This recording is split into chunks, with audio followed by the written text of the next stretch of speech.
Sejam muito bem-vindos ao nosso primeiro episódio do podcast do Grupo Certifica Autenticados. Hoje aqui com uma presença muito especial, um cara que a gente gosta muito, né, que vai inaugurar esse grande projeto do nosso podcast. Para você que está nos assistindo pela primeira vez aqui, né, agradeço o apoio, a participação.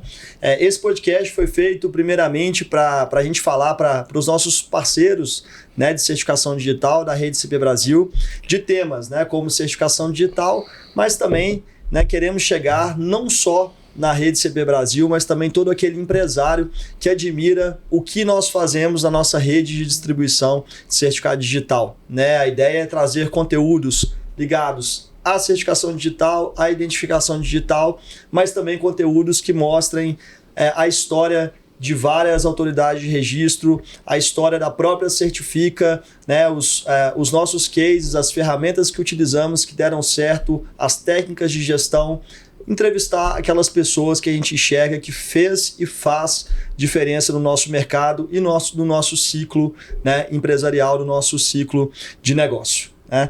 Estaremos aqui quase todas as semanas com um episódio novo, conversando com gente muito inteligente, gente muito boa, para trazer bastante informação, bastante curiosidade para você, parceiro nosso ou empresário que nos segue e gosta do nosso trabalho. Estou aqui com o nosso co-host, nosso diretor de expansão, Fernando Guida. Muito obrigado, sejam todos bem-vindos, falou super bem, né? Estamos muito felizes com esse projeto, então espero que vocês gostem também. Complementando apenas um pouco do que o Heitor falou, também todos os convidados que estiverem aqui na nossa frente vai contar, né, um pouco do segredo por detrás do sucesso dele. Então é o que a gente mais quer, né? Ver os bastidores, o que aconteceu, o que ele fez, como que ele chegou até aqui. Então, assim, para ajudar vocês, até para a gente conhecer também. Então, assim, estou muito feliz com esse projeto. O convidado de hoje é super especial. Vou deixar você chamar ele, né? Você se apresentar para ele, né? Beleza. Então, vamos lá. O Fernando, que é nosso diretor de expansão comercial, mas nas horas vagas é empresário, humorista. Sou sócio, né? Sócio de muitas empresas, né? Também. O Fernando tem uma bagagem incrível ali, conhece a nossa rede inteira, conhece muita gente boa de negócio, muita gente ruim de negócio, né? Então a gente vai contribuir bastante pro nosso raciocínio aqui do... Quem que vocês forem conversar, quiser me mandar o contato antes, eu te dou o detalhe de todo mundo. Pessoal, para falar aqui com a gente hoje, tá?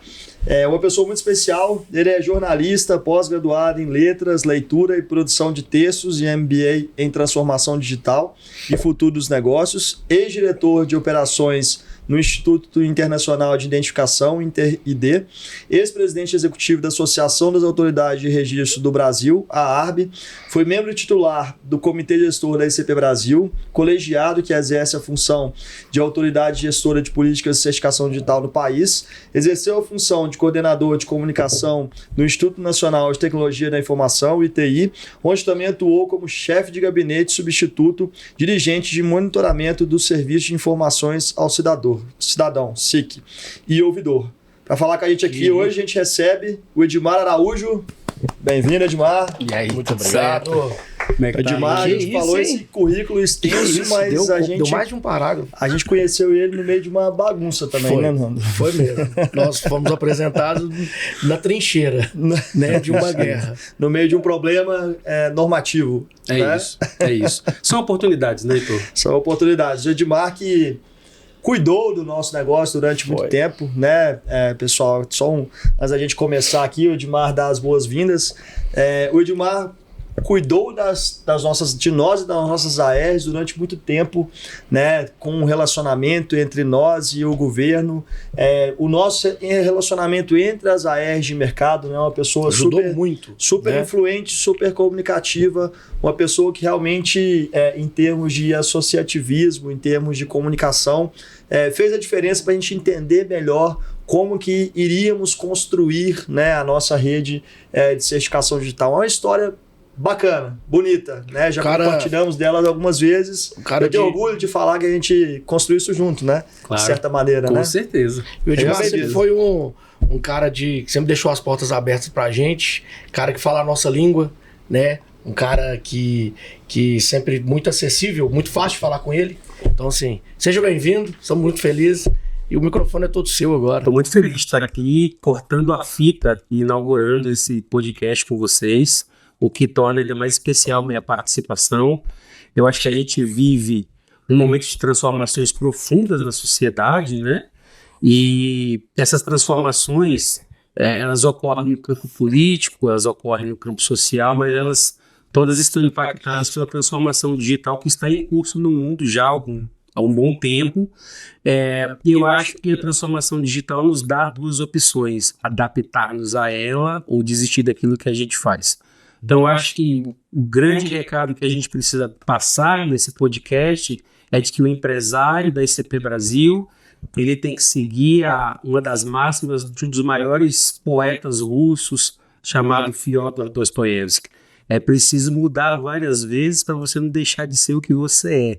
A ICP Brasil de 2001, quando ela foi editada a primeira vez por meio de uma medida provisória, aliás, quando a gente teve a primeira versão da medida provisória, ela oferecia autenticidade, integridade, validade jurídica aos documentos em forma eletrônica por meio da assinatura qualificada. 24 anos depois, não temos mais a mesma ICP Brasil, mas nós continuamos os mesmos, garantindo autenticidade, integridade e validade jurídica aos atos praticados com certificado digital. Edmar, para começar, né, a gente queria saber um pouquinho da história do Edmar, né? Como que o Edmar foi parar na certificação digital, né? O que você tem uma carreira de jornalista, né?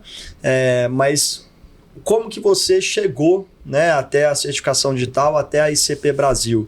O Fernando até queria complementar na pergunta, né? Eu até separei um negocinho para te perguntar. O Edmar lá de Sobradinho, né? Como que era o Edmar? Eu vi essa foto no seu Instagram, Edmar, e eu tive que trazer para cá, tá? É uma foto bem All-Star peculiar, vermelho, né? Então, All-Star vermelho, parece que eu acho que ali é o que? Uma missa? Não sei. Eu tava fazendo Você toca violão? Toco violão. Aí, também tá vendo? Tem uma banda de igreja agora. Tem, agora nós montamos. Vocês estão com a banda na igreja? Sim. Essa igreja é forte, hein, cara? Tem até um QR Code. Se quiser participar aqui, com a gente um dia, tem um QR Code aqui pra você depositar alguma coisinha pra nós. Vambora. Aqui, mas eu achei bem bacana, porque eu não sabia que você tocava violão, não. Eu queria te perguntar isso. Toco violão. Essa foto, cara, ela foi feita em 2014. Isso aí é um encontro de jovens da paróquia onde eu participava, lá em Sobradinho 2, que é meio que a continuidade da cidade, que hoje é uma cidade única, né? Diferente da Sobradinho Velha, que a gente chama. E nesse dia especificamente, a gente estava fazendo uma partilha e tinha um violão lá, e o pessoal, poxa, a gente podia cantar uma música, que já estamos tanto tempo só na experiência da oração falada. E aí eu cheguei, tocava violão, o pessoal pediu para ajudar com aquele momento de reflexão, de introspecção e... Toco. Mas hoje eu queria que não tem violão em casa. Aqui tem um, hein? Cuidado. Não tragam para cá, por favor. Cuidado. Hoje eu toco para um público seleto, né? Hoje eu toco para os meus filhos para eles dormirem, né? Eu acho que é super importante. Vira e mexe, Felipe, antes de dormir, fala: pai, hoje eu queria dormir com você tocando violão. Eu falei, tá tudo certo, né, cara? É um pedido, diria assim, inegociável, né? Eu faço com o maior prazer. Mas nas horas vagas, assim, que são raras. O violão tá lá no meu escritório, sempre no sofá do escritório, e consigo arrancar ainda alguns acordes mal tocados, né? Eles gostam? Eles querem tocar? Eles, não. A Alice gosta da bagunça, né? Tá com o violão ali, ela fica batendo nas costas do violão. O Felipe, eu cheguei a ensinar para ele um pouco de teclado, mas ele não se interessou muito por tocar, não. Embora sejam muito musicais, gostem de... Não desiste, não. Espera um pouco, depois tenta de novo. O violão tá lá, né, cara? Vai bom, que, né? Vai que se interessa e pega o violão pra tocar. Mas essa é uma foto que eu diria que é um momento muito especial da minha vida. Nesse momento aí eu era o jornalista do ITI, solteiro, cheio de sonhos, né? uma fase bem especial da minha vida. Eu Isso aí. tenho muita saudade desse tempo aí. Foi legal ter Foi muito colocado feliz, ela. muito feliz nessa época aí, graças Fechou. a Deus. Vamos lá, e como que você chegou até a certificação digital, né? Eu entrei na faculdade de jornalismo em 2003 e como todo filho de trabalhador, eu precisei procurar uma oportunidade para conseguir ingressar no ensino superior, porque qualquer lugar no Brasil, o ensino superior ainda é caro para o pobre, né? E Brasília, a Universidade Católica, tinha um programa de bolsas em que você tinha 2 critérios para ganhar uma bolsa e cursar o curso que você queria fazer. Você ficar, se eu não me engano, na época, entre os 1.000 primeiros colocados do vestibular todo, e entre os 100 do curso que você queria fazer. E eu consegui os 2, e aí eu ganhei uma bolsa, a primeira bolsa de 90% na Universidade Católica. Beleza. Mas ficava 70 quilômetros da minha casa, né? E eu tinha que fazer esse trajeto de ônibus ida e volta, todos os dias. Para muita gente, isso era uma dificuldade. Para mim, era a grande oportunidade da minha vida, né? Pegar 4 ônibus sabendo que é um ciclo que tem começo, meio e fim. Então, eu encarei. Mas 3 anos depois, eu tive que trancar a faculdade porque eu não tinha dinheiro para pagar. E eu fiquei 3 anos com a faculdade parada. Em 2010, eu decidi pedir demissão do meu trabalho. Eu era radialista, trabalhava numa emissora de rádio. Pedi demissão e com a rescisão que eu recebi, todo mundo foi comprar carro, fazer coisa. Eu fui pagar o que eu estava devendo da faculdade e voltar para a rotina do ônibus. Virei assessor de imprensa de uma dupla sertaneja em Brasília. Eu vi. É uma foto sua que tem no ônibus? É uma foto Eu que vi, tem tá no vendo? ônibus, Tanto que eu te pesquisei, cara. Que isso? Pesquisei tudo. Exatamente, Tá vendo? exatamente. Viu? Você sabe que eles vendem.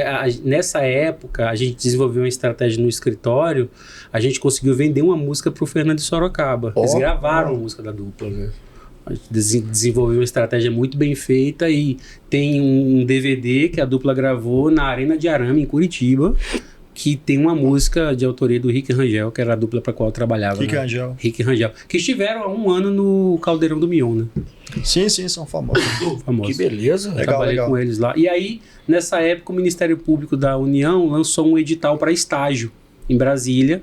Muitos órgãos públicos em Brasília, você precisa fazer concurso para virar estagiário. E aí eu fui fazer, tinha aproximadamente 320 candidatos e tinha uma vaga. E eu passei em 2º lugar. Eu fiquei bem frustrado, bem chateado, e aí 3 dias depois me ligaram que a pessoa que tinha passado em 1º lugar não queria assumir a vaga, já tinha conseguido estágio em outro lugar. E aí, olha que curioso, porque o último colocado dos 10 que se classificavam era da minha sala da faculdade, e eu não sabia disso. E ele era o jornalista do ITI. E aí ele decidiu sair do trabalho no final do ano, e a chefe dele, me ajuda a conseguir uma pessoa para trabalhar aqui. Ele conseguiu fazer indicação de 3 pessoas. Novembro de 2010 eu fiz então uma entrevista. Nessa entrevista eu tinha que escrever um texto sobre o que era ICP Brasil. Tentei entender o que é aquele negócio, lendo no site do ITI, fui lá, fiz uma entrevista assim, com vários erros técnicos, porque é muito difícil entender, mas eu acho que a pessoa que me entrevistou, e aí me disse isso depois, ela percebeu que eu, além de ter um bom texto, eu tinha muito interesse. E aí no glorioso, que para mim é o glorioso 1º de dezembro de 2010, eu entrei pela primeira vez no ITI como funcionário da casa para ser o repórter e o assessor de comunicação da autarquia. Minha história foi... A chegada à certificação digital foi por esse caminho, né? Eu separei uma fotinha de você com a plaquinha do ITI. Também pra você. Não, essa aí me confundiu. Você já trabalhou no McDonald's? Não, eu trabalhei no McDonald's. Esse é um lugar que eu cheguei lá, cara, e, tinha uma homenagem gerente de plantão. ao gerente de plantão, e por curiosidade era um Edmar, né? Eu falei, cara, não vou perder essa oportunidade. Já tive sonho de trabalhar no McDonald's, tá? Quando eu era criança, e o McDonald's era uma coisa muito distante do que é hoje, né? Era muito mais difícil de acessar. Eu tive sonho de trabalhar no McDonald's, de vestir o boné, de trabalhar ali. Mas o sonho passou rápido também, com as prioridades da vida e com o que os caminhos, as oportunidades que foram, né? que foram aparecendo, eu fui trilhando. Mas eu me lembro desse dia aí, dessa foto, de encontrar uma fotinho, né? Ali um Edmar, que era o funcionário do mês do McDonald's. Isso aí. Legal. Vamos seguir. Bacana. A gente vê você falar especificamente da ICP Brasil, assinatura digital, certificado digital. A gente pode falar que você é um apaixonado por esse tema, que você se apaixonou pela certificação digital, pela assinatura. O que o Edmar é apaixonado? Qual que é a vocação do Edmar? Eu sou apaixonado pela ICP Brasil, mas eu diria que eu sou um apaixonado com muita lucidez, né? Eu diria que a paixão pela ICP Brasil não me tornou uma pessoa cega e nem demagoga. A gente sabe que o problema da fraude, ele não se resolverá com uma única solução. Não existe bala de prata para fraude. Dizer que a ICP Brasil vai eliminar toda e qualquer fraude é ser demagogo. Mas a gente sabe que das ferramentas que a gente tem disponíveis, ela se aproxima daquilo que a gente considera bastante ideal, para no mínimo a gente conseguir atribuir responsabilidade. A minha paixão pela ICP Brasil, ela começou quando existia uma dificuldade no ITI, as pessoas se comunicavam muito por e-mail, e existia uma máxima de que ninguém respondia os e-mails que eram mandados para o ITI. Quando eu assumi a comunicação, eu estabeleci o seguinte critério: a gente tem 48 horas para responder os e-mails que estão na caixa. E quando a gente fala gente, porque eu respondi esses e-mails, então eu me impus essa tarefa de responder todos os e-mails. Com 2 anos fazendo isso, porque veja bem, chega um e-mail, alguém fazendo uma pergunta técnica sobre um DOC, uma IN, uma RFC, coisas que eu não sabia. Então, para responder, eu precisava saber. E aí eu batia na porta do Pedro, do Rui, do Irata, do Lacerda, do Maurício, desses monstros que, assim, são profissionais muito gabaritados, né? Um gabarito excelente. E as perguntas jurídicas, eu acho que foi o caminho que me conseguiu, o caminho que eu consegui trilhar, que me fez entender a utilidade do certificado digital para o cidadão brasileiro. As perguntas jurídicas, o procurador à época, o André, que hoje é tabelião, ele respondia tudo, ele fazia questão de responder, separava tempo na agenda dele para responder os e-mails comigo, até que um dia ele chega para mim e fala: cara, enquanto a gente estava respondendo essas perguntas, eu fui compilando essas perguntas em categorias e eu criei um manual. E eu queria que você me ajudasse agora a revisar esse manual. Legal. E a gente ficou algumas semanas descascando esse texto que resultou no primeiro manual de perguntas jurídicas da ICP Brasil. Isso que você está falando é muito importante para quem está nos assistindo. O tema certificado digital, para o cidadão comum, sempre foi um tema difícil de se entender. Né? Minha própria esposa estava no almoço agora falando assim: meu contador pediu o meu certificado digital que ele precisa de assinar alguma coisa. Eu falei: não manda para ele não. Pede o documento que você assine. É isso. Né? E ali talvez ela não saiba a importância que é o certificado digital para aquilo que tem que ser feito. Né? Aqui a gente levanta muita bandeira de tentar conscientizar também, mas sem sombra de dúvida, o seu papel, o papel do ITI, isso que você relatou ali é muito importante para a continuidade do nosso mercado. Quando a gente entra no universo não só de ICP Brasil, de certificação, mas esse universo que certifica, Singular e Braz está inserido hoje, de identificação, formalização, né, que é assinatura, registro e guarda de documentos, a gente entende um contexto maior, né, que a certificação digital ela é um elemento que ajuda na segurança jurídica dessa transação digital. Ela é importante, né, a ICP Brasil é importante nesse contexto, mas ela é um elemento, ela compõe, né, todas as outras ferramentas e todas a assinatura, o carimbo de tempo, enfim. Eu acho que temos muito a evoluir ainda, né, mas o que foi construído desses 20 e poucos anos de ICP Brasil, poderíamos ter avançado mais, né, mas o que foi construído foi importante. E aí, Edmar, fazendo um contexto histórico, né, você que está lá desde basicamente o início da expansão, né, que o início da Era Moderna. Da Era Moderna, de 2001 até 2011, 12 ali, basicamente a gente teve poucos certificados emitidos comparado com o que a gente tem hoje, né? Perfeito. E a gente começou uma expansão a partir desses anos. Como que você enxerga e contextualiza esses 20 e poucos anos de ICP Brasil? Você sabe que eu já me fiz essa pergunta várias vezes, Heitor. Não essa que você me fez, mas a pergunta que eu vou fazer e eu mesmo vou responder. Qual é o valor que eu, Edmar, profissional, sou um jornalista, não sou um cara da tecnologia, não sou um cara do direito, né? Não necessariamente formado nessas áreas. Qual é o valor que eu consigo entregar para a minha comunidade de certificação digital? Eu me considero um tradutor do complexo. Eu ajudei os agentes de registro a compreenderem o que é criptografia simétrica, conceito de chave pública privada, o que é um bit, o que é um byte, porque eu estudei a fundo esses assuntos, né? Eu fiz treinamentos na época da pandemia e achava que ia dar 10, 20, 30 pessoas. Esses treinamentos eu participei de todos. Eu fiz 12 turmas, nenhuma turma teve menos de 100 pessoas. Eu fiquei impressionado com o interesse que as pessoas tinham no assunto e como elas como assim, isso foi se popularizando entre os AGRs, né? Tem um famoso grupo do WhatsApp do Edmar, que ele nasceu, que não é mais do Edmar, esqueci de falar na bio que é dono de grupo de WhatsApp. Dono de grupo de WhatsApp. Dono de comunidade. De muitas. De muitas, só de um não, de muitas. Mas assim, eu acho que essa comunidade que a gente formou no WhatsApp, que não é mais um grupo que eu administro, mas ela é um resultado categórico de como foi possível reunir, à época, mais de 900 agentes de registro de vários lugares do Brasil, trabalhando em várias empresas diferentes, discutindo a mesma coisa. O que eu acho da ICP Brasil que vai fazer 24 anos agora em agosto? Né? Em agosto, pelo menos, a gente celebra a última versão da nossa medida provisória. Eu acho que a ICP Brasil, eu já identifiquei quem não gosta da ICP Brasil. O brasileiro não gosta da ICP Brasil. O estrangeiro adora. Eu tenho aqui alguns casos, trabalhava no ITI, nações ultra desenvolvidas como a Noruega, veio estudar o nosso modelo de certificação digital. A gente recebeu comitivas da China.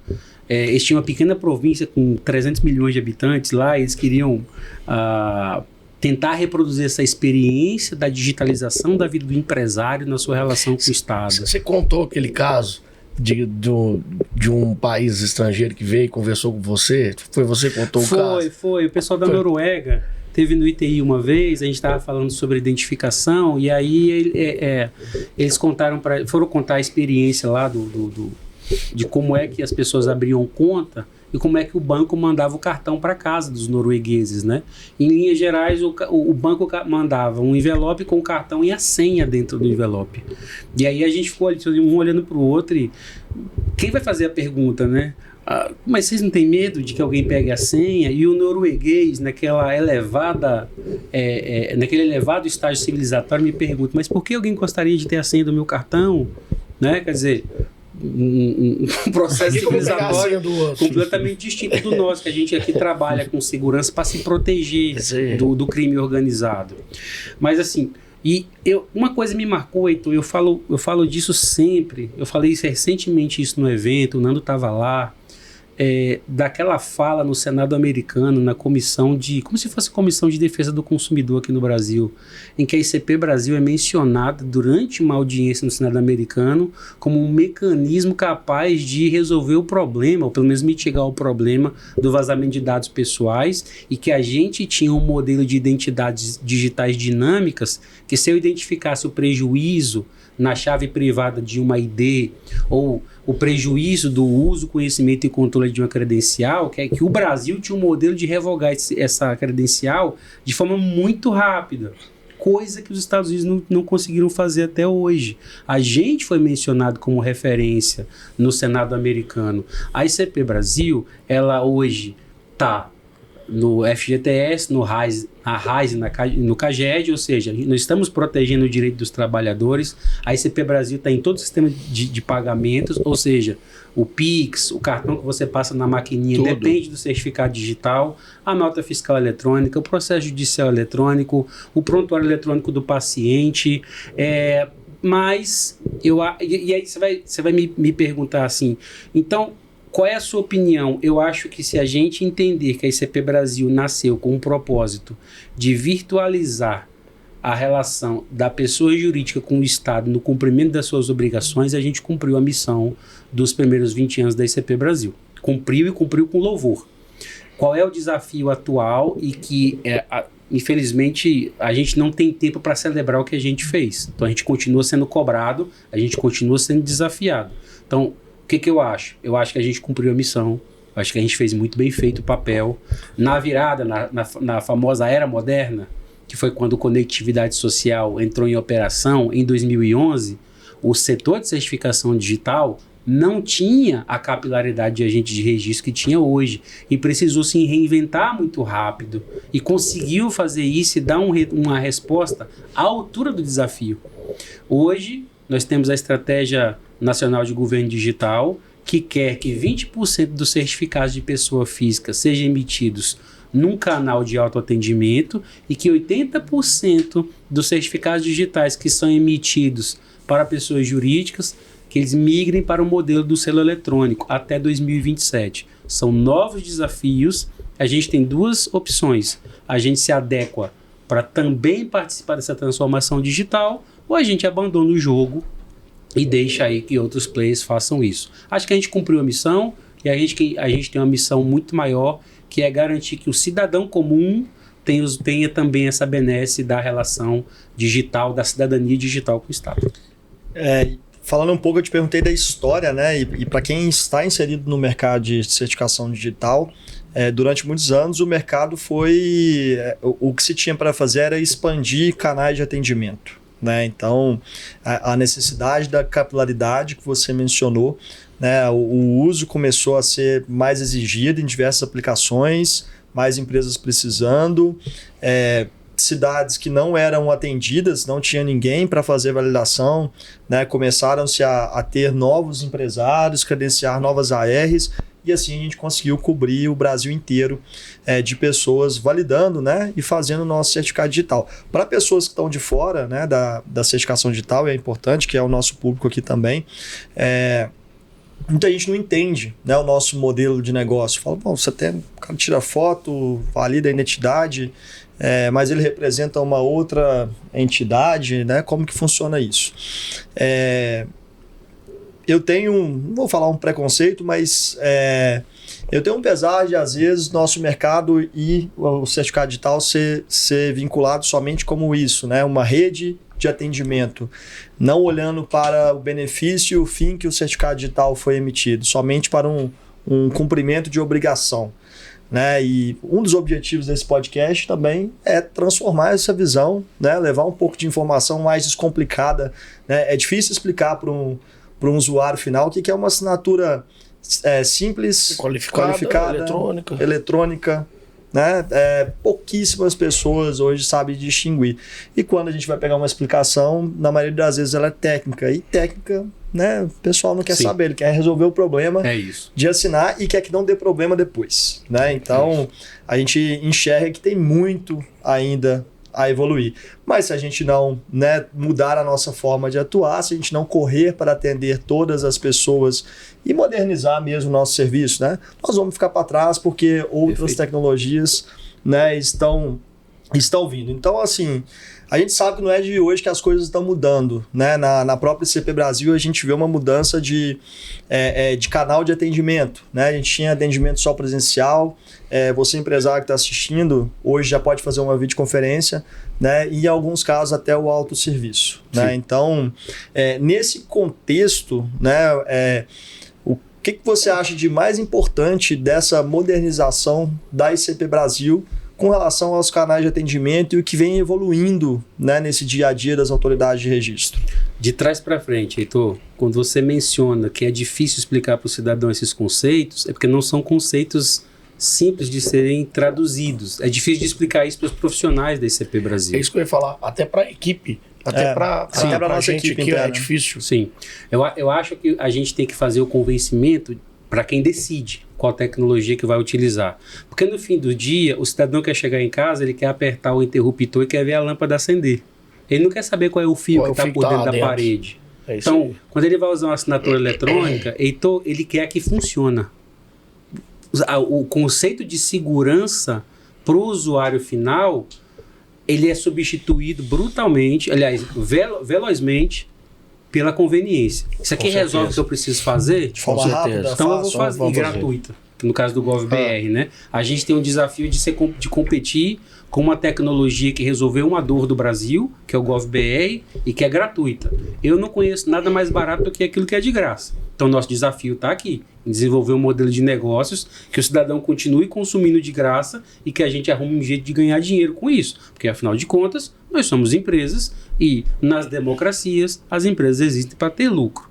Sobre o que você me perguntou, saiu uma pesquisa recente, acho que é do Instituto Nacional de Alfabetismo Funcional. As pessoas entre 15 e 64 anos são as pessoas analisadas por essa pesquisa no Brasil todo. E identificou-se que 29% das pessoas no Brasil entre 15 e 64 anos, ou seja, quando você der aos 15 anos, a gente imagina que uma pessoa já passou pelo processo total de alfabetização, então deveria saber ler, escrever, interpretar um texto e depreender ideias próprias desse texto. E aos 64 anos, que é quando o cidadão trabalhador ele começa a perder a sua capacidade laborativa e encaminha-se naturalmente para uma aposentadoria. Entre os 15 e 64 anos, nesse recorte, 29% da população são compostos de pessoas analfabetas funcionais. E pela primeira vez, a pesquisa decidiu avaliar o impacto disso quando essas pessoas precisam usar canais digitais. No impacto do canal digital, tarefas como clicar num link, comprar um produto, pagar por Pix e finalizar a compra, 95% dessas pessoas erraram essas tarefas.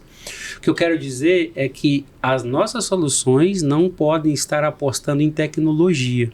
As nossas soluções têm que apostar em perfis de usuários. E eu vou ter o usuário que é um hard user de tecnologia.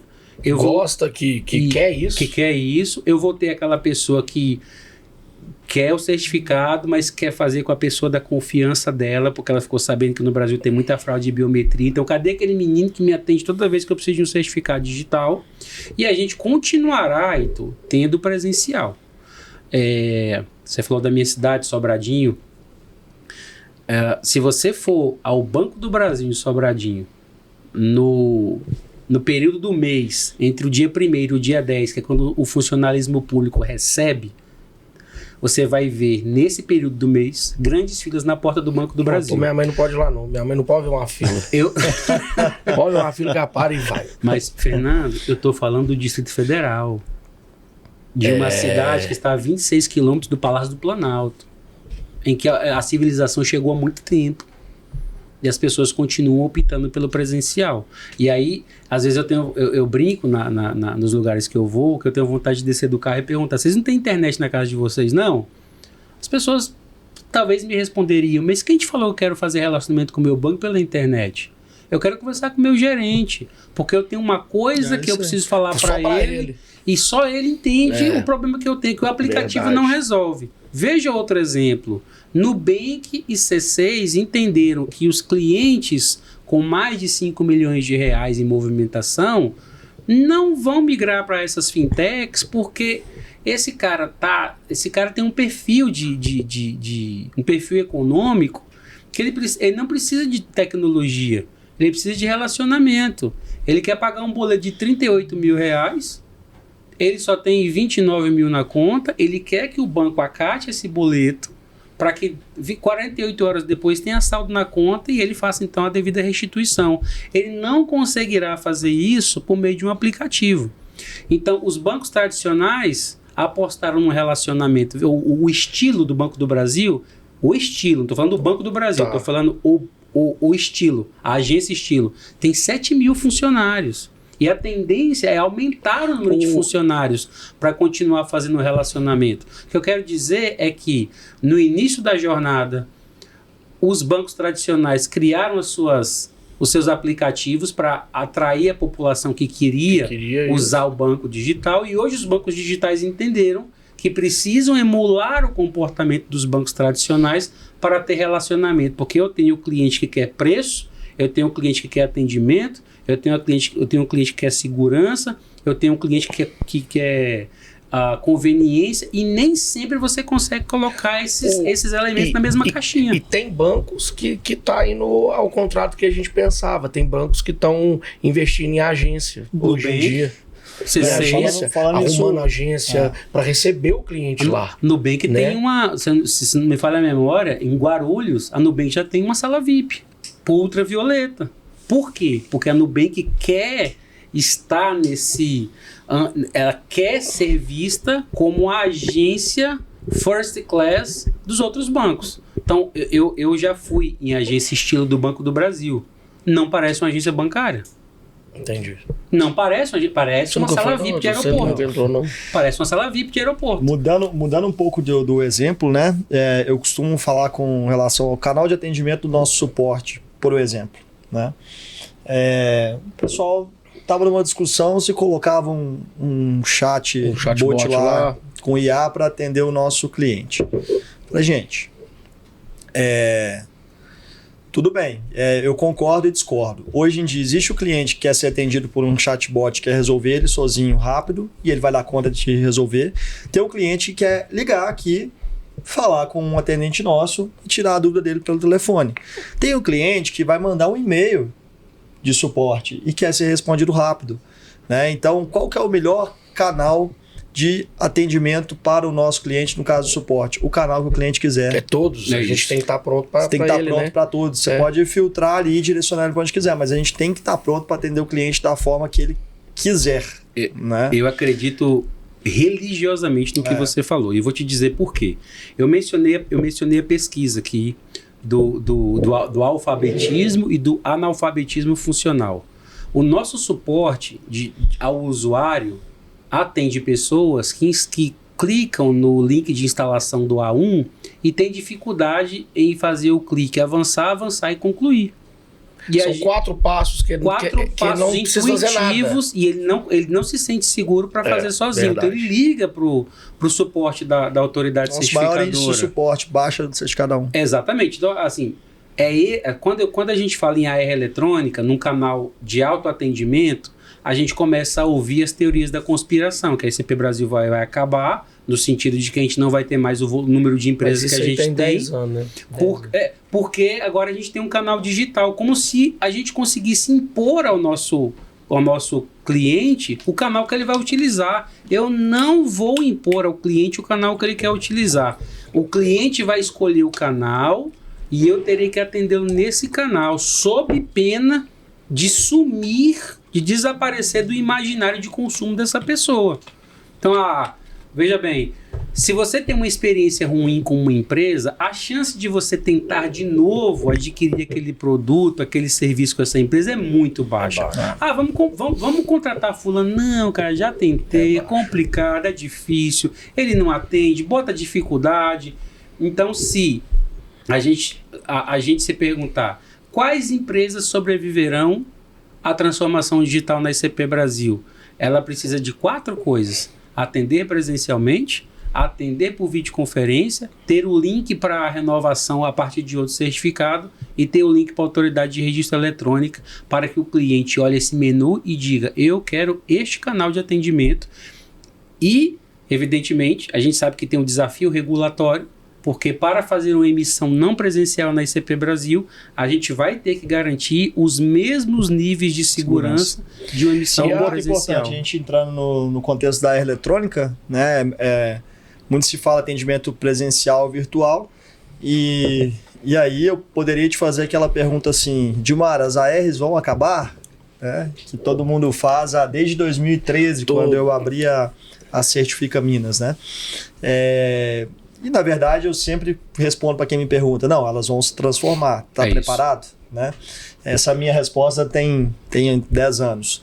E muito se fala da AR eletrônica, né? E o empresário da ICP Brasil, ele tem medo dessa mudança, né? Explica um pouco para nós sobre essa AR eletrônica, sobre essa mudança, né? E ao seu ver, o que se impacta tanto para o cliente quanto para a AR. A gente já entrou nesse tema de atendimento, de preferência do cliente, mas é interessante ver isso no contexto da AR eletrônica.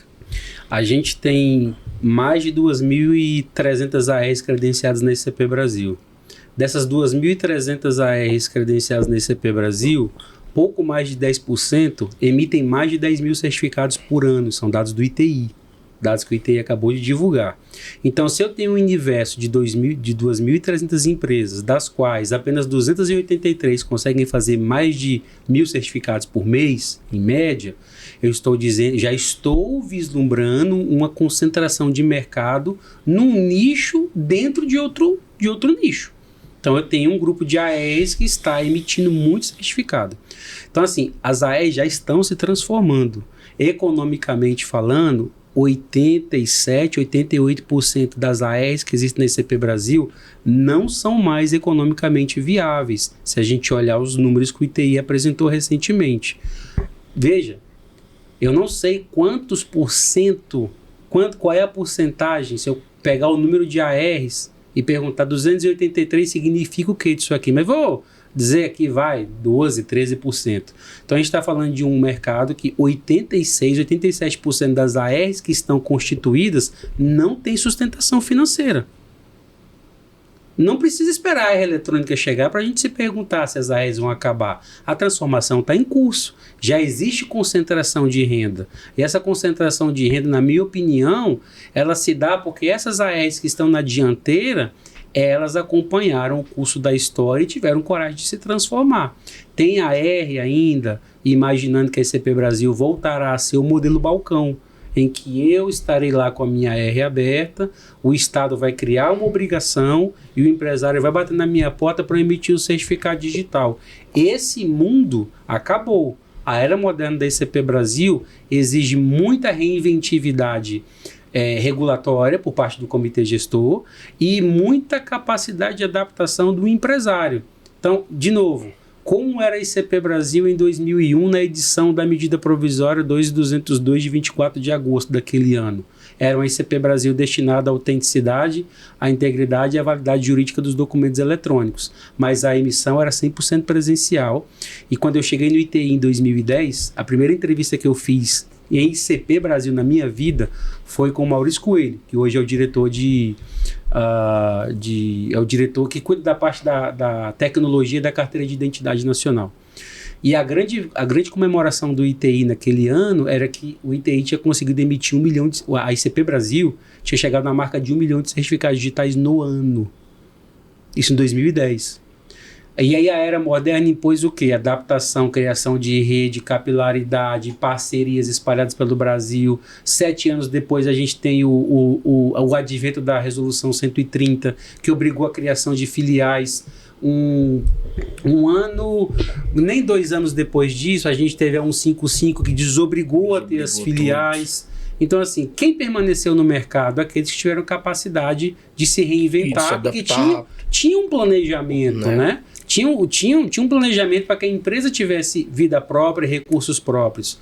Então, Heitor, em linhas gerais, eu acho que a gente não precisa esperar o início da AR eletrônica para fazer essa reflexão. Eu sempre falo que o dono de AR, cada dia que passa, ele está sendo mais pressionado a tomar uma decisão.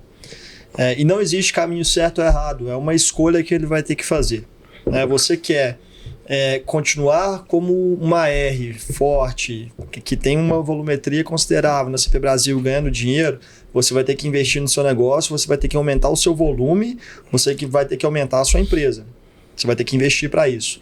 Você quer continuar como a R, só que com o mesmo volume, trabalhando os mesmos clientes, a sua margem vai cair, o seu modelo de negócio vai mudar. Você vai ser obrigado a agregar outros produtos, né, outras coisas para complementar a margem do seu negócio. Se você investir em outros produtos, você diversifica a sua fonte de renda. Se você investir na sua AR, você consolida seu negócio de AR. Perfeito. Então, você escolhe. Você não pode ficar parado no tempo esperando vir uma obrigação fiscal e o negócio aumentar de novo, porque não vai vir, né? E eu vejo muito, falando em termos econômicos e de mercado, eu tenho isso muito claro.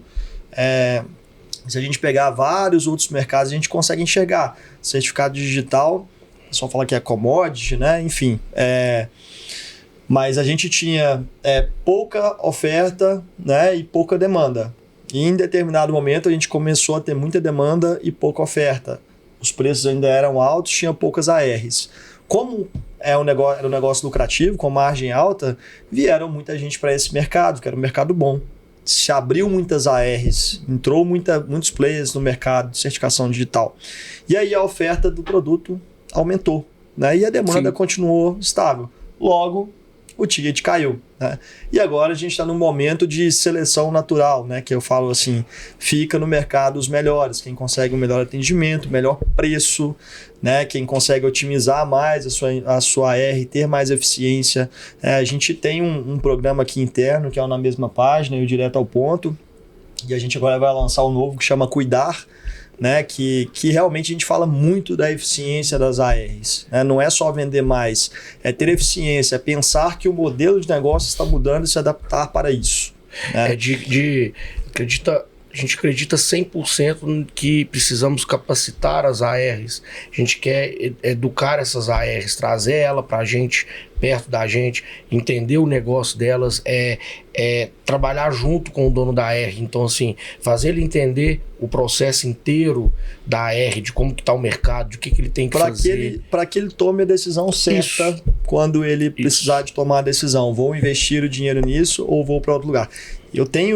A gente tem co-amigos, né, do mercado CP Brasil, que há 5 anos atrás falou, o certificado digital vai acabar, não vou pôr força nisso aqui mais não, eu tenho outro negócio, eu vou começar a direcionar meus esforços e investimento para esse outro negócio.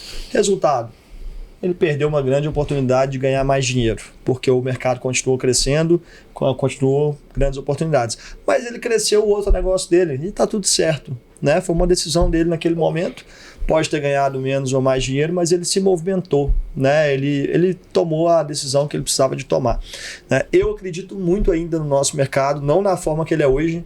Acho que nós temos modelos cansados, né? Modelos comerciais cansados já, que estão fazendo hora extra ali na nossa forma de relacionar e de vender, que precisam se transformar, né? Nós queremos ser esse agente de transformação. Temos um cuidado, né, com relação a isso, mercado, muita gente que envolve tudo, mas a gente sente que a gente tem que transformar para trazer mais benefício e conseguir, né, essa massificação lá na ponta e conseguir essa facilidade de entrega do certificado, de menos suporte, do cliente conseguir fazer mais fácil. Isso vai incomodar, né, algumas pessoas da nossa rede, né? As ARs que gostam de trabalhar da maneira mais burocrática, o agente de registro que ele vai se sentir substituído por um autosserviço.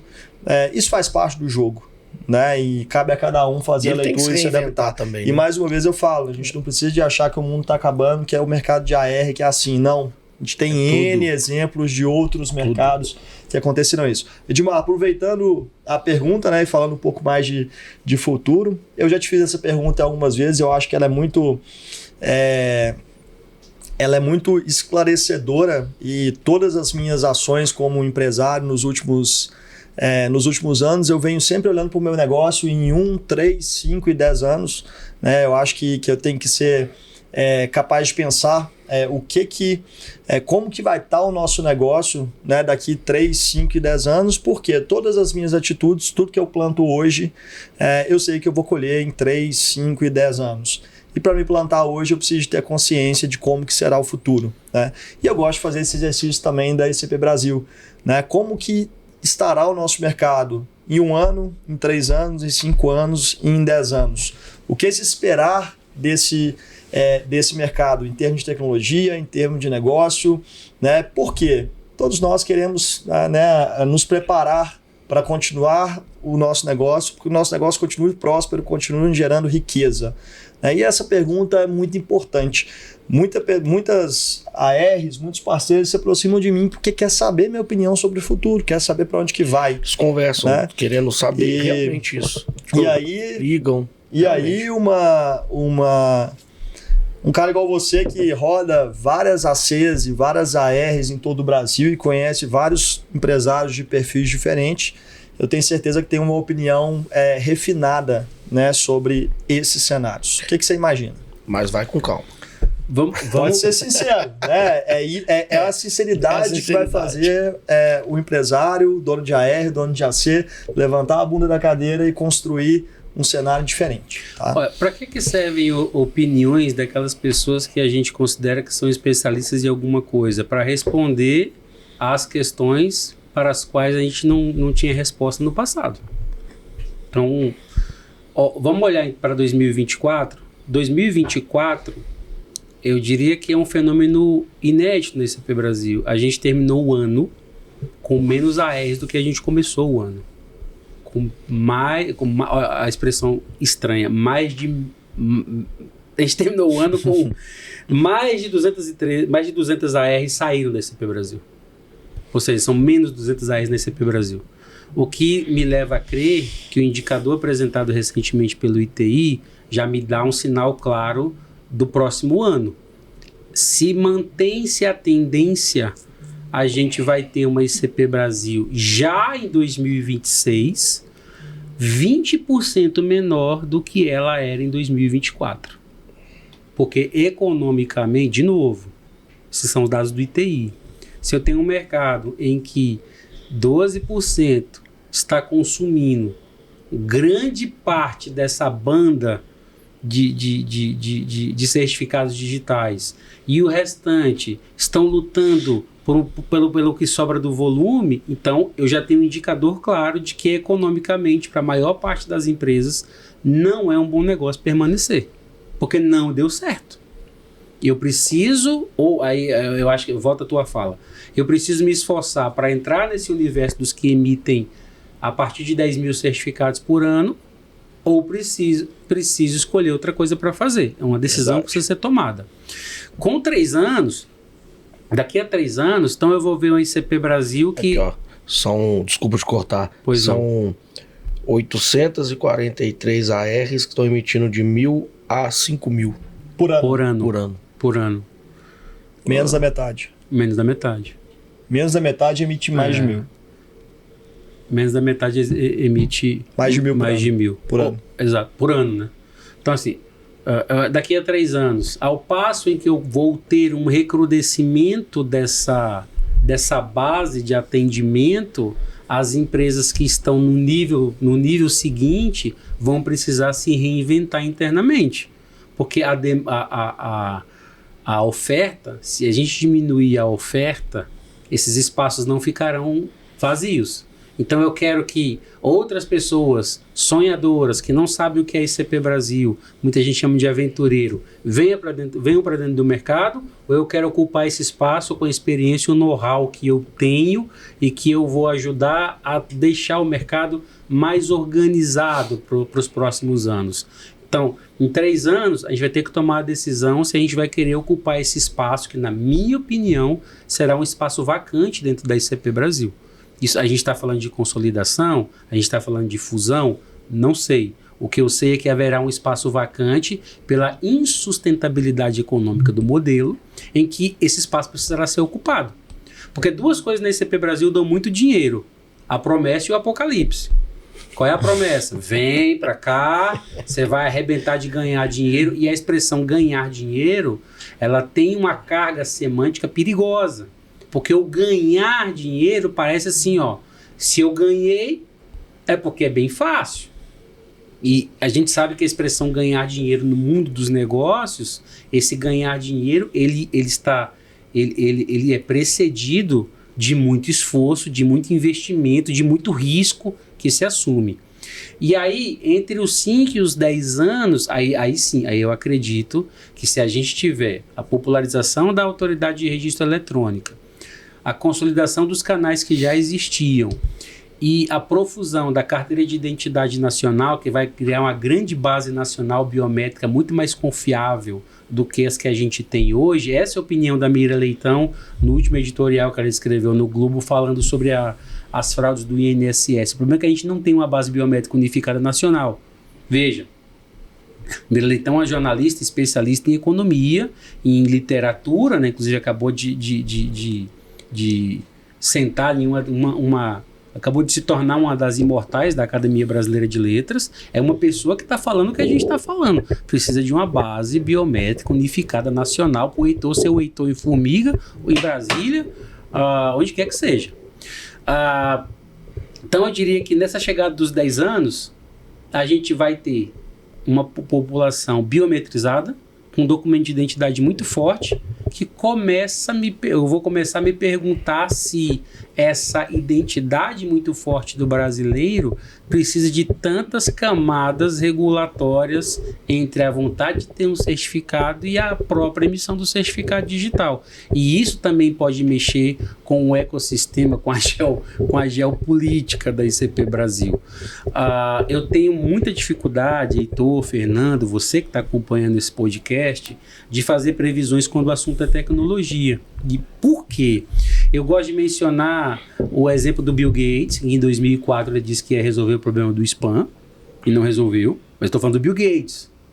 E em 2019 essa pessoa que está aqui falando com vocês votou contra a videoconferência no Comitê Gestor da ICP Brasil, porque as autoridades de registro da ICP Brasil não queriam a videoconferência. Pergunte para as autoridades de registro se elas querem voltar para o presencial. A previsão que elas fizeram sobre o próprio negócio estava equivocada. E assim, quando eu assisto o vídeo daquela reunião do Comitê Gestor, mostra para nós. Vou dar a data para você que está assistindo. 3 de dezembro de 2019. Busca aí depois. Reunião do Comitê Gestor da ICP Brasil. Eu falei isso. Talvez farão um corte aqui nesse podcast com o meu voto, que foi um voto escrito, parecendo o ministro do Supremo lendo voto lá. Foi um voto muito duro contra o governo, né, contra a proposta do governo. E veja o que aconteceu 90 dias depois dessa reunião do Comitê Gestor. Lockdown, pandemia. E se eu não tivesse a renovação por videoconferência, como é que a gente ia ficar? Hoje, pergunte para qualquer dono de AR que está nesses 283, nesse número de 283, se eles querem voltar com a validação presencial, se eles querem não mais emitir por videoconferência. Eles farão a histórica, democrática contradição do bem. Ou seja, eu estou me contradizendo porque eu mudei de opinião e não porque eu sou uma pessoa hipócrita, demagoga, mas porque eu também sou uma pessoa em evolução. A vida é tentativa e erro, não é isso? Verdade. Então, eu tocar violão, tenta, erra, aí sai uma musiquinha ali com 4 acordes. Tenta, erra, com 10 anos, você se esforçando em casa, você toca o seu primeiro Djavan. Caramba, agora eu tô ficando bom. Aí você vai pro YouTube e você se depara com um vídeo do Yamandu Costa. Fala, não tô ficando bom. Não tá ficando bom, hora eu tô muito ruim. Mano, é aquele então, do cabelão, assim, né? é tentativa e erro o tempo todo. Na ICP Brasil, quais foram as tentativas e os erros que a gente fez? Veja os últimos 6 anos da ICP Brasil.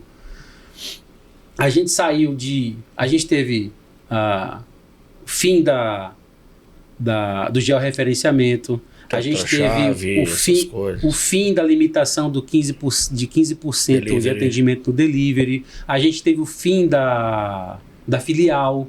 A gente teve a criação da videoconferência. O termo de titularidade digital é mais antigo. Mas a gente teve uma série de implementações. A 14.063, que foi revolucionária em 2020, a lei das assinaturas eletrônicas. E quando é que a AR eletrônica foi aprovada? Em 2021. Tem quase 4 anos que a gente aprovou a AR eletrônica. Isso não foi aprovado semana passada. Olha o tempo que a gente perdeu ao não se preparar porque podia acontecer. A falta de visão, a miopia ou a resistência que a gente tem à mudança. Se eu tivesse olhado para a resolução de 2021, que está criando a autoridade de registro eletrônica, e eu entendo que ela é uma ameaça para o meu negócio, tem 2 caminhos. Saio ou me transformo naquilo que vai me destruir. Muita gente me perguntou assim, quando o ChatGPT se tornou uma inteligência artificial generativa à disposição de qualquer pessoa, Edmar, é o fim do escritor, do jornalista de redação? E eu dizia, cara, eu acho que porque a IA não vai abrir, não vai trabalhar na redação, né? Ela não vai cobrir ela não vai cobrir um evento político e identificar ali no feeling quem tá, as expressões faciais para escrever a sua notícia, para consultar as suas fontes. Quem vai substituir o jornalista atual é um jornalista que saiba manipular muito bem essas ferramentas de inteligência artificial. E em 2 anos eu me transformei num jornalista que trabalha com inteligência artificial, que usa chat GPT, Eu tô levando agora uma lição que a IA é igual ao Excel. Né? A gente tem que saber utilizar e ela vai estar com a gente em todos os momentos. Porque a calculadora não retirou nem o emprego dos professores de matemática e nem a obrigação de a gente saber fazer conta, né? A calculadora, ela é um instrumento em que talvez em experimentos do dia a dia ou em necessidades práticas, como fazer uma conta e economizar tempo, eu faço ali com a calculadora. Mas mesmo tendo uma calculadora, não garante que eu vá saber fazer cálculo, porque eu preciso saber calcular para usar a calculadora, não é? Então a calculadora não tirou o emprego dos matemáticos, pelo contrário. Acho que deu até mais razão aos matemáticos. E veja como é curioso, porque a tecnologia tem nuances que a gente tem dificuldade de perceber. Se a inteligência artificial se tornou uma ferramenta de trabalho para quem, no meu caso, que eu sou um profissional do texto, o Heitor diz que tem 2 certezas na vida, que vai morrer e que vai receber um e-mail meu de manhã. Eu escrevo muitos e-mails na associação. Eu tô nessa, que eu vou morrer, mas o e-mail é ele que vai me mandar. Exato, pronto. Só mudou você. Eu tento deixar o associado o mais informado possível. Então eu faço resumos executivos, onde eu vou, as palestras que eu participo, todos as normas. Muito bons, obrigado. As normas que saem. Olha um caso curioso de utilização de tecnologia que as pessoas acham que está prejudicando o esporte. A gente tem agora o fenômeno das bets. Sim. E aí agora a gente começou a ver casos de jogadores de futebol que estavam manipulando o resultado. Essas bets acabaram com o esporte. Pelo contrário, eu jamais saberia que um jogador tá combinando resultados se não houvesse um trabalho de tecnologia de monitorar o comportamento social de quem tem interesse nos resultados daquela partida. O Lucas Paquetá joga na Inglaterra. Os parentes dele moram na ilha de Paquetá, no Rio de Janeiro. E a tecnologia conseguiu cruzar o comportamento de pessoas que estavam na ilha de Paquetá, né, com o jogo que estava acontecendo na Inglaterra. Isso só se deu graças à tecnologia. Pelo contrário, eu acho que esse monitoramento em relação às apostas, que as apostas sempre houveram. Sim. Que a gente tem agora é plataformas de aposta. Mas apostar, a eleição do Papa tem aposta. Já rendeu mais de 125 milhões de dólares nas casas de aposta na Europa.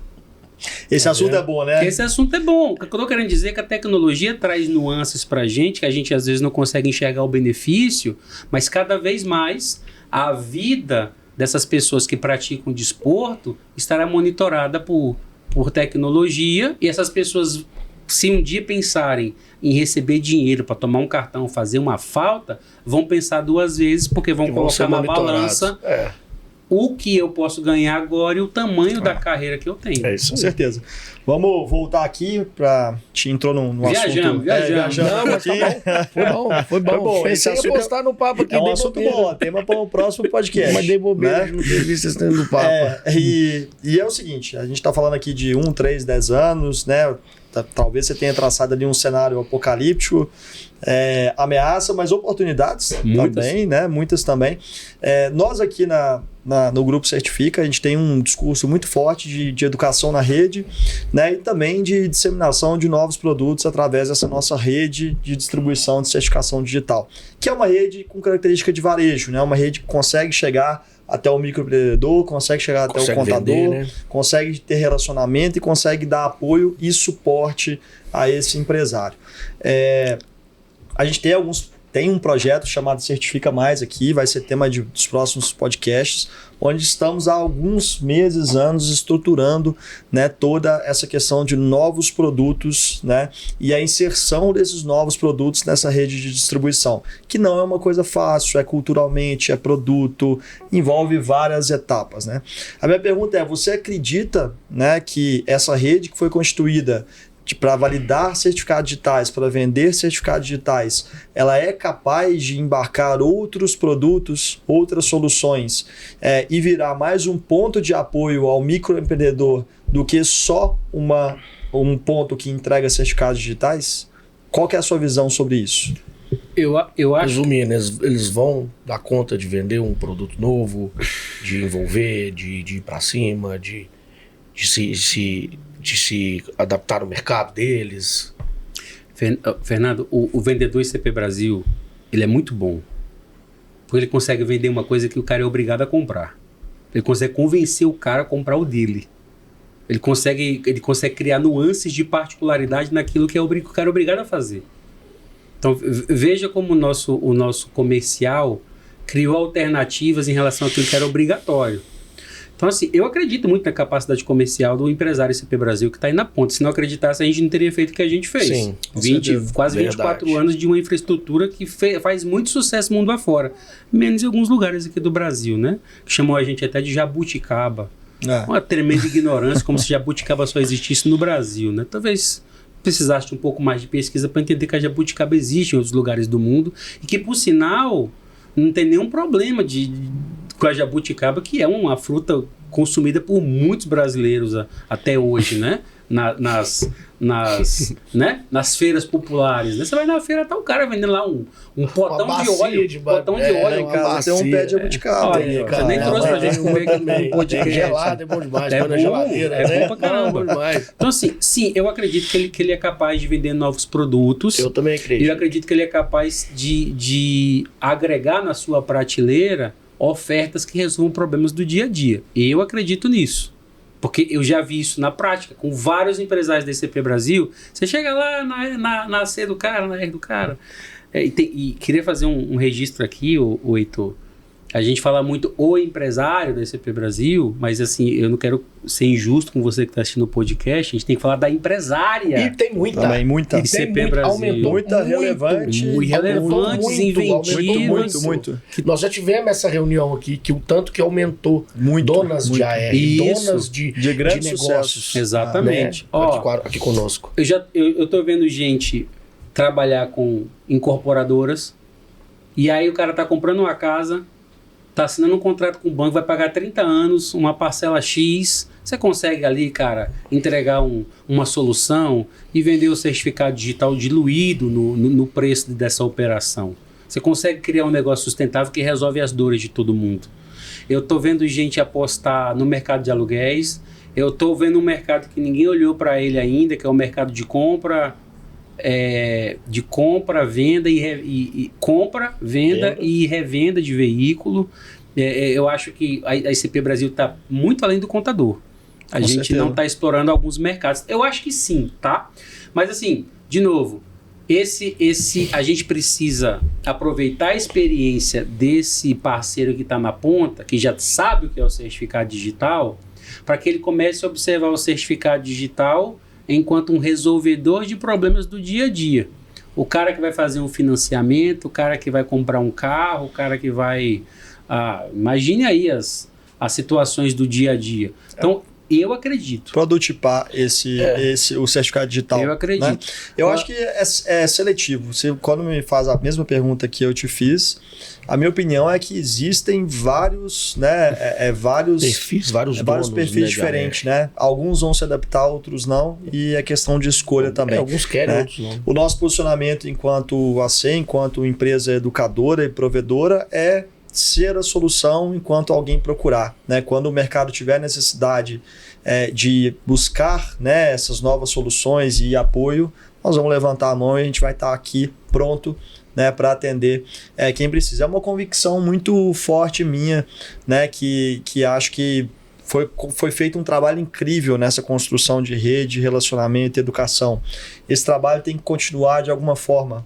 Né? A gente preza muito por isso. A gente preza pela expansão da tecnologia, pela expansão do certificado, mas a gente preza pela saúde financeira e a capacidade de gerar negócio da rede também, independente do produto. Tá? Então, acho que é um ponto importante. Funciona. Nós começamos a fazer o que nós fazemos aqui na Certifica, em outras empresas do grupo de outros segmentos e deu certo, né? De trazer o parceiro para perto, de ter esse vínculo mais perto dele, né?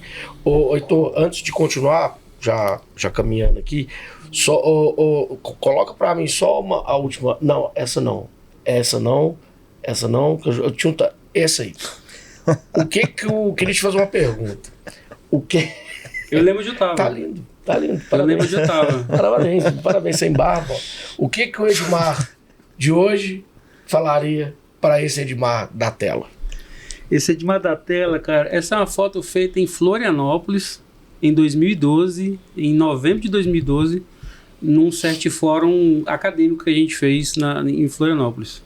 E nesse dia a gente apreciou vários cases, vários artigos, vários papers, aliás, artigos acadêmicos falando de problemas e de tecnologia envolvendo a assinatura eletrônica qualificada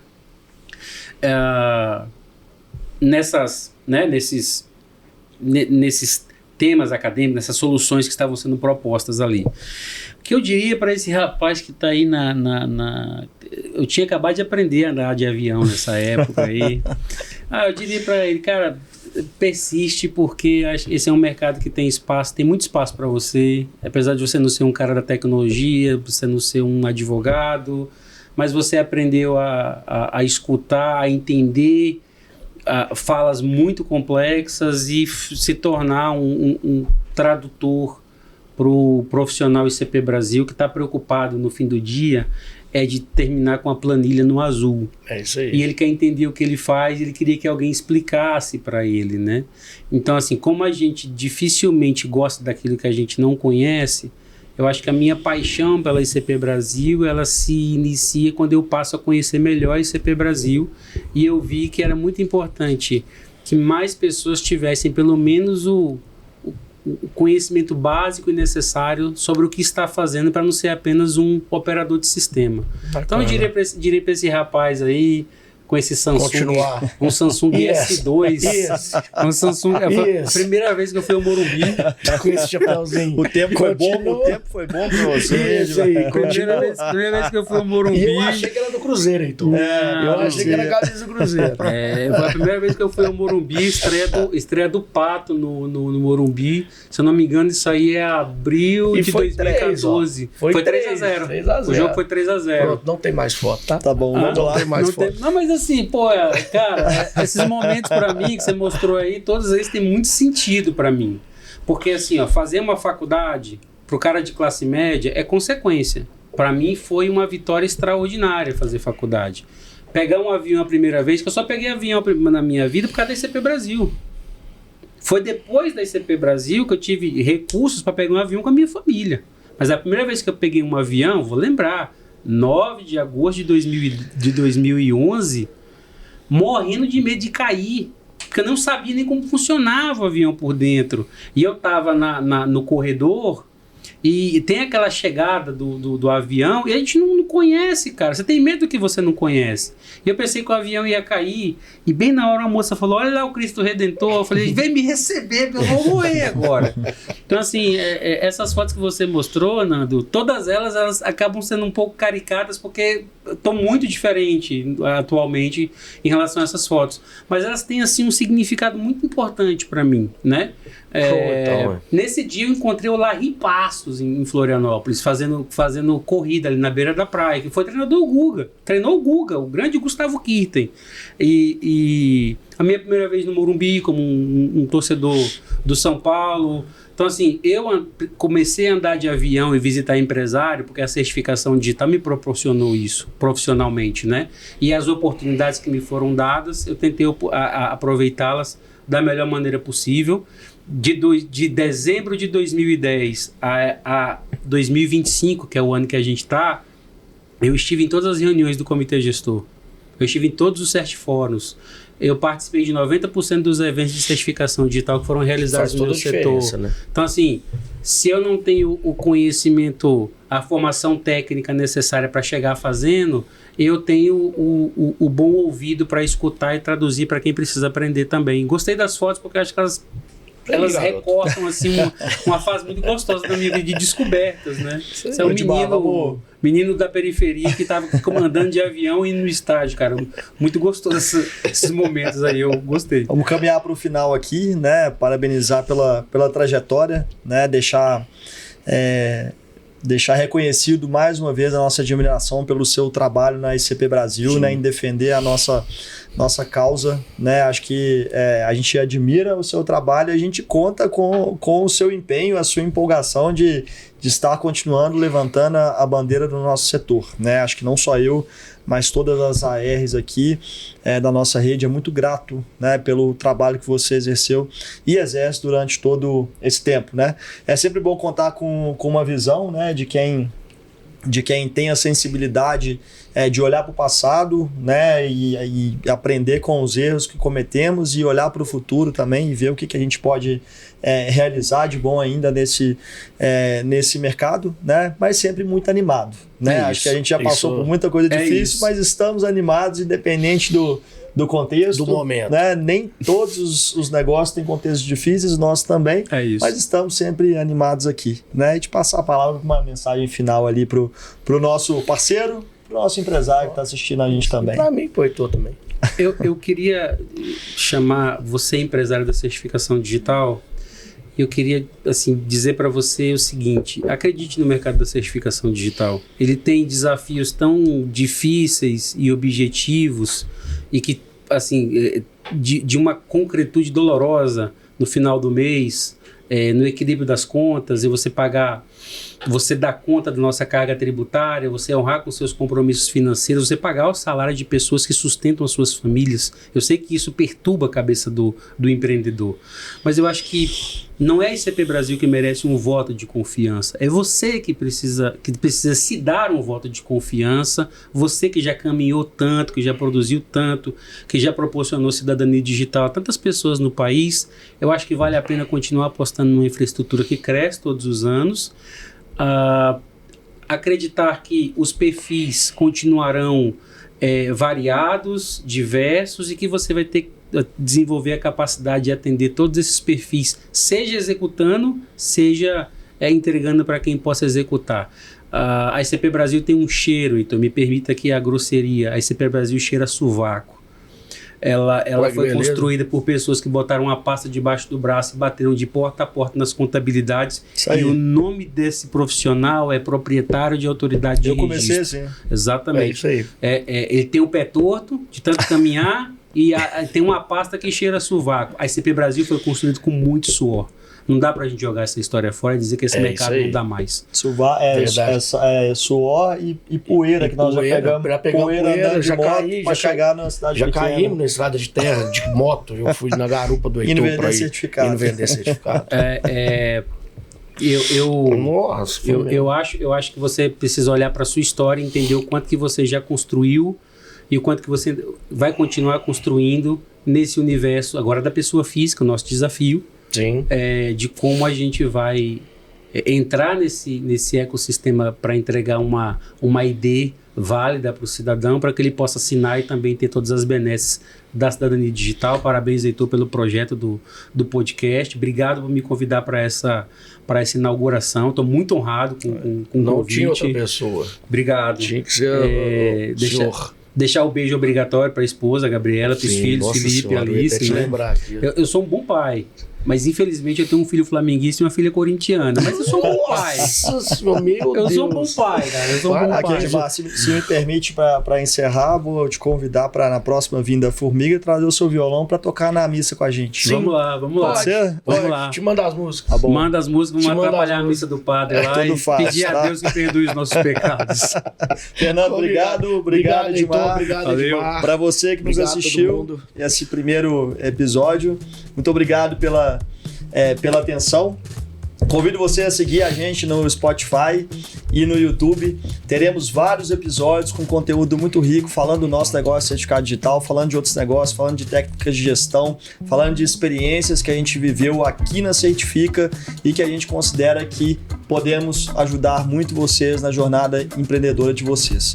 Muito obrigado e até o próximo episódio. Muito obrigado, gente, por tudo. Obrigadão. Rasta pra cima.